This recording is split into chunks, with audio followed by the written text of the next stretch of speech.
Hi everybody. I promised. No, I didn't promise. I lied. I did not promise. I said I was going to try to upload a video every week. I knew that I shouldn't promise because I know that's not possible for me. Like, I know that something would happen, life would happen, and, I wouldn't have time to do a post or something like that. So, life happened, okay? Life happened.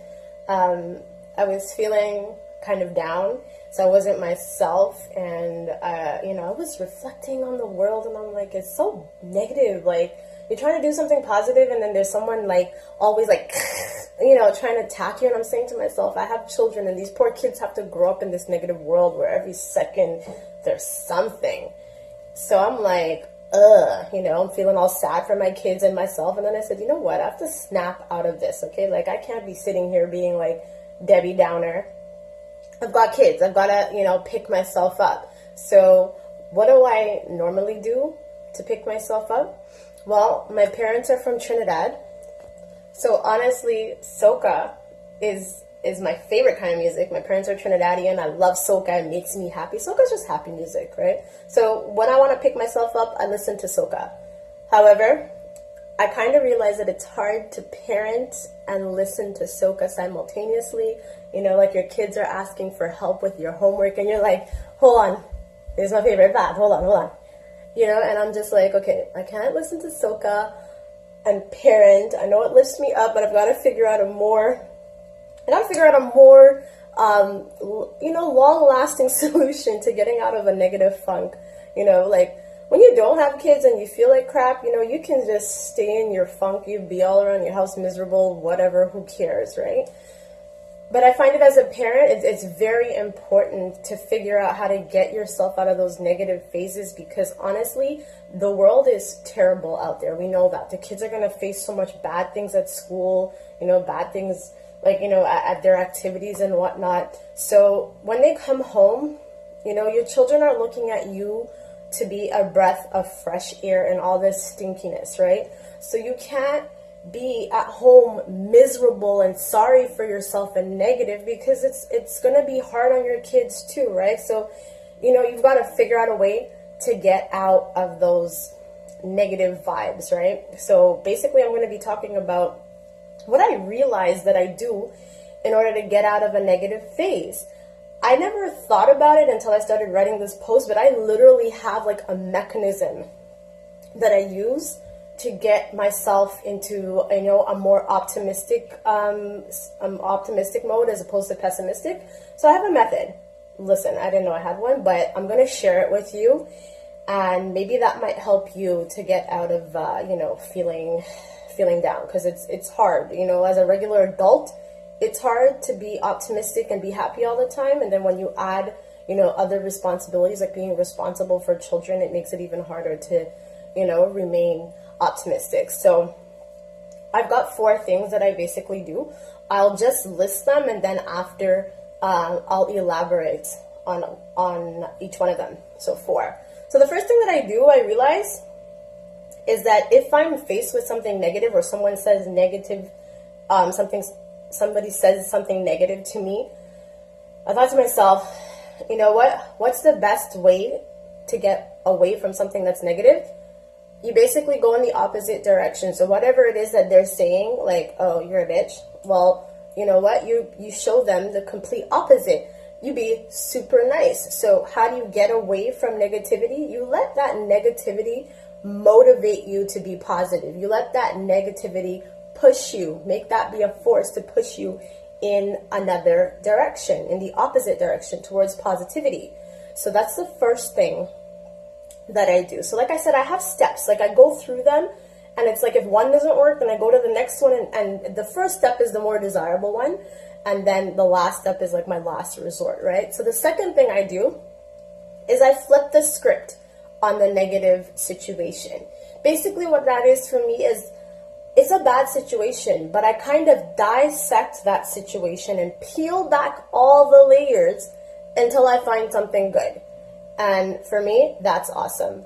But it doesn't always work. So what do? I have a third thing that I do, a third step.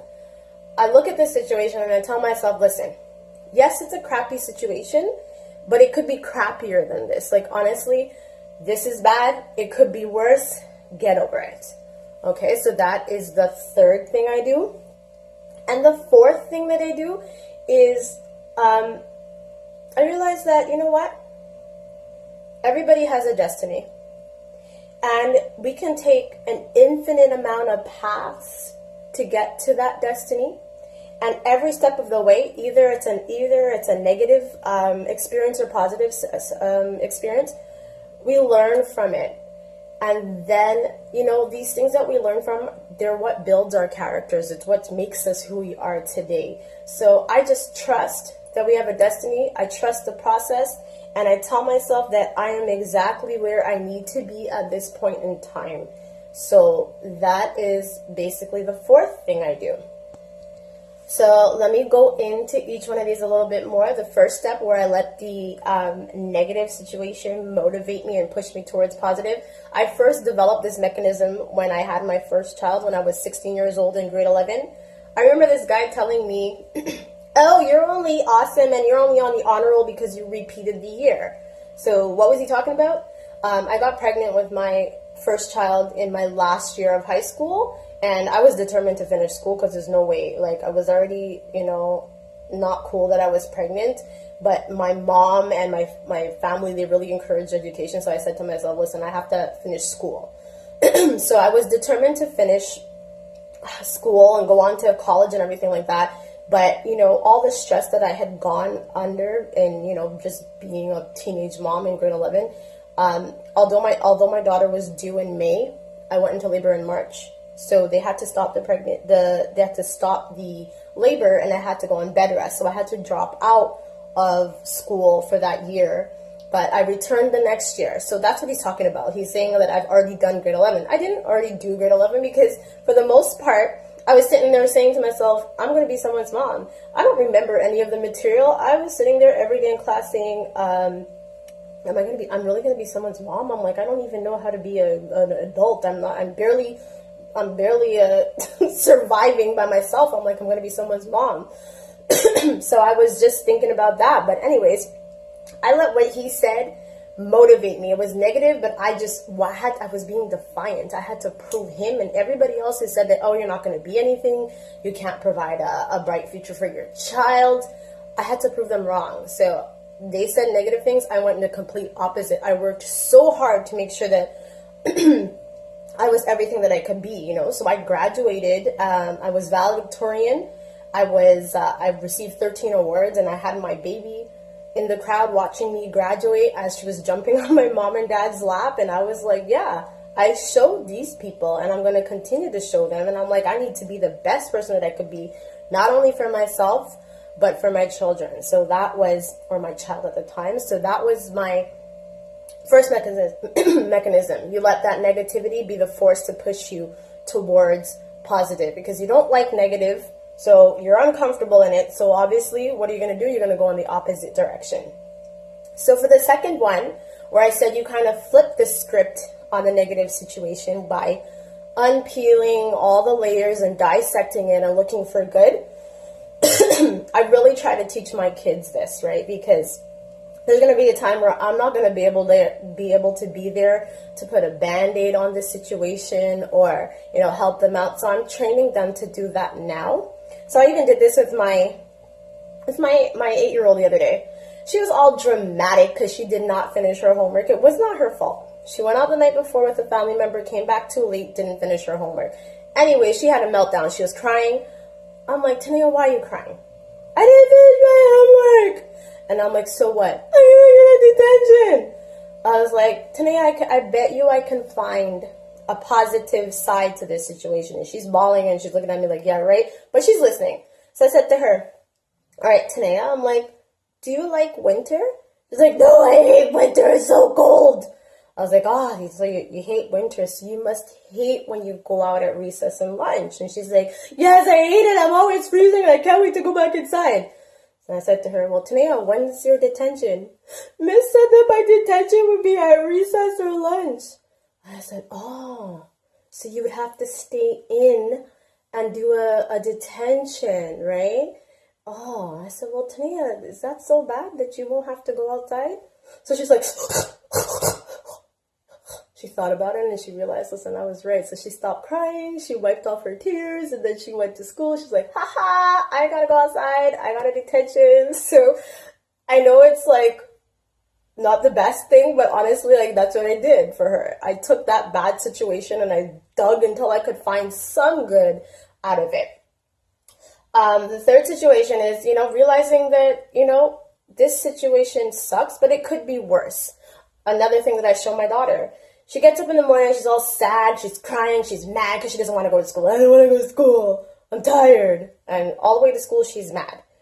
So I stop and I say to her, because she can't go to school in this negative, upset way. I say to her, I said, Tania, listen, there are a lot of kids out there who wish that they could go to school, that they could get up out of bed and go to school, but they can't because they have some kind of disease or some kind of sickness that makes them have to stay in a hospital. I said, so Tania, you need to be grateful, thankful that you can get out of bed and go to school. So that, she's like, okay. So she knows not even to come with me with I'm sad because I have to get up to go to school, because she knows what I'm going to say already. And I've heard her even, basically telling her friends or other people, you should be happy because, things could be worse. So yes, we're tired, but there's always somebody who's more tired than us. Yes, sometimes we're broke, but there's always somebody who's more broke than us. So yes, you're feeling sad, but there's somebody who's more sad than us. You're feeling lonely, there's somebody who's more lonely than us. So you always have to sit there and say, you know what, my situation is crappy, but I'm grateful and I'm thankful that it's not worse than this. And number 4, realize that you have a destiny, right? You have somewhere that you're supposed to be. You have a purpose in your life, and you'll eventually get there. There are an infinite amount of ways, different paths you can take to get to that destiny, but every single experience that you experience along the way, whether it's negative or positive, it's going to shape the character. It's going to shape your character. It's going to build who you are. I remember years ago being in a relationship, and it ended bad. When we broke up, that person was angry with me, and it was just a messy situation, and they emptied my entire house. They took out all the furniture, appliances, everything. The house was basically like I just moved in. Like, like before the trucks came in and everything, when you went to look at a house and, oh, this looks like a nice space. It's empty. That is how my house was when this person was finished with me. At that point, I felt like I was going to die. I was like, there's no way I can come back from this. Like, this is ridiculous. But I said, I can't sit here and feel sorry for myself and wallow in my misery. I've got 2 children. I've got to pick myself up. So, I figured things out, even if it was that I had to ask for help or whatever it was. I had to do something about this situation.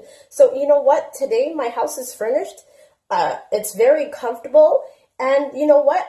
I built so much strength and confidence from that situation because I didn't think I could come out from it, and I did.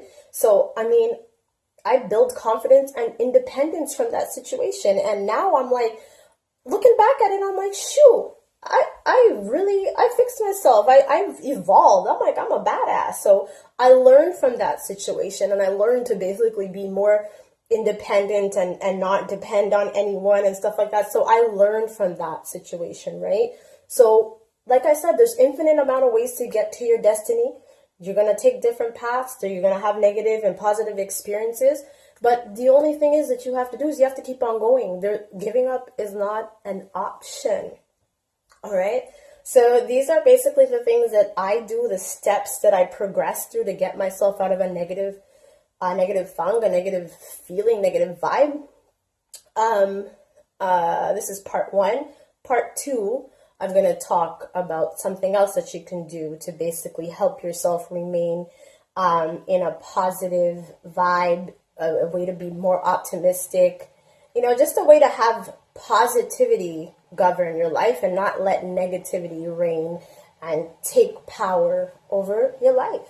So, you guys have an awesome day. As usual, there's a written post of this on our blog, so go check it out. I talk fast. Sometimes I leave out stuff. It's going to be more thorough. Thank you so much for listening. I hope something spoke to you today.